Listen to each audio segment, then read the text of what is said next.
Hey, it's Rachel, and I want to talk to you about what to do if you have a child who refuses to take responsibility for their behavior. So maybe you ask them why they didn't get their homework done, and they just blame it on the teacher. They say, oh, the teacher never told me I was supposed to do that homework.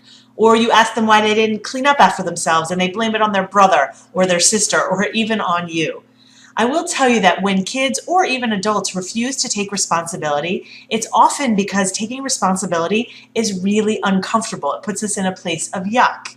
And when we are in this place of discomfort or yuck, one of the most common ways that human beings respond is to push that yuck off on someone else. You know, you may do this as well if you've had a really bad day, you're just in a really bad place, you're in a place of yuck, and you yell at other people, or you're just really snippy with other people around you. We tend to take our yuck and push it out on other people. Now, there are certainly people who, when they're in a bad place, they tend to blame themselves more instead of pushing it on other people. They just think about all the reasons they're so horrible. But more commonly, especially with kids, is that they take all of these big uncomfortable feelings and they push it out on other people. So it's almost like a game of hot potato. I don't want to feel uncomfortable by acknowledging I've done something wrong, so I'll push it off on you.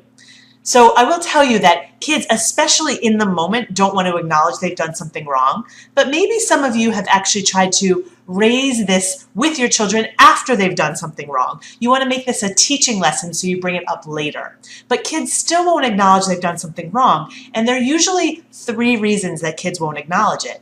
The first reason is that they feel bad about what they've done, and just talking about it makes them feel bad again, and they just default right again to pushing it off or trying to avoid the conversation. Another reason that kids may push it off is because they're confused. They don't really know why they did what they did. These are kids, especially with impulse control problems, who may be really disrespectful or aggressive. They're afraid that you're going to say to them, why did you do that? And they really don't know why they did that, and they don't want to deal with that question.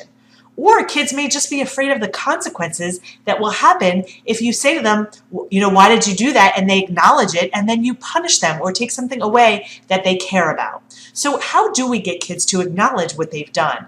I will tell you that the key is to make them feel safe. When human beings feel safe, we're much more likely to take responsibility for what we've done.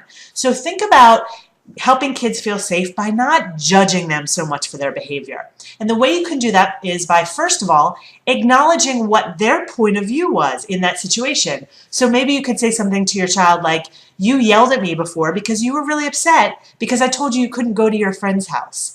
Acknowledging what they've done is more likely going to lead to them saying, yeah, exactly, that's why I did that, than telling them all of the reasons their behavior was bad.